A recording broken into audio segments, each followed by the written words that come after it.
আমাদের আজকের প্রশ্নটি হলো, হযরত হুদ আলাইহিস সালাম আদ জাতি ধ্বংসের পর কোন জায়গায় হিজরত করেছিলেন? প্রিয় বন্ধুরা, পবিত্র রমজান মাস উপলক্ষে আয়োজন করা হয়েছে ফুলের ভালোবাসা কুইজ প্রতিযোগিতা। সঠিক উত্তর দিতে পারলে ফুলের ভালোবাসা এই অনুষ্ঠান চলবে পুরো রমজান মাস জুড়ে। আর যারা সবচেয়ে বেশি ভিডিও শেয়ার করবে, ঈদের দিন তাদের জন্য থাকছে 500 ফুলের ভালোবাসা। হযরত হুদ আলাইহিস সালাম ছিলেন আল্লাহর প্রেরিত নবী, যিনি আদ জাতির উদ্দেশ্যে পাঠানো হয়েছিলেন। আদ জাতি ছিল এক সমৃদ্ধ ও শক্তিশালী জাতি, যারা দক্ষিণ আরবের আহকাফ এলাকায় বসবাস করত। তারা অত্যন্ত উন্নত সভ্যতা গড়ে তুলেছিল, কিন্তু ধীরে ধীরে তারা আল্লাহকে ভুলে গিয়ে মূর্তি পূজা ও অবাধ্যতায় লিপ্ত হয়। হযরত হুদ আলাইহিস সালাম জন্মগ্রহণ করেন আদ জাতির মধ্যেই। তিনি তাদের সতর্ক করে আল্লাহর দিকে আহ্বান জানান, একত্ববাদ গ্রহণ করতে বলেন এবং পাপ আচার ত্যাগ করতে উপদেশ দেন।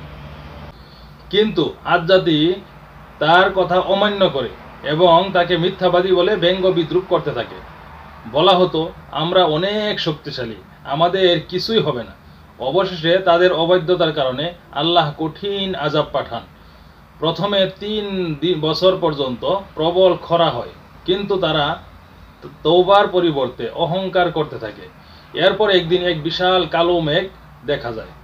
তারা খুশি হয়ে মনে করলো বৃষ্টি আসছে, কিন্তু সেটি ছিল ধ্বংসাত্মক ঝড়। 7 রাত ও 8 দিন ধরে প্রবল বাতাস বয়ে যায়, যা তাদের বিশাল অট্টালিকা ও দেহগুলোকে ধুলোয় পরিণত করে। পুরো জাতি ধ্বংস হয়ে যায়, কেবল হযরত হুদ আলাইহিস সালাম এবং তার অনুসারীরা বেঁচে যান। হযরত হুদ আলাইহিস সালাম জাতির ধ্বংসের পর হিজরত করে হাদ্রামাউত এলাকায় চলে যান এবং সেখানে মৃত্যুবরণ করেন। তার কবরও হাদ্রামাউতে অবস্থিত বলে ধারণা করা হয়। আমাদের আজকের প্রশ্নটি হলো, হযরত হুদ আলাইহিস সালাম আদ জাতি ধ্বংসের পর কোন স্থানে হিজরত করেছিলেন? Number 1 Medina, number 2 Mecca, number 3 Hadramaut, number 4 Baitul মুকাদ্দাস। সঠিক উত্তর দিতে পারলে ফুলের ভালোবাসা।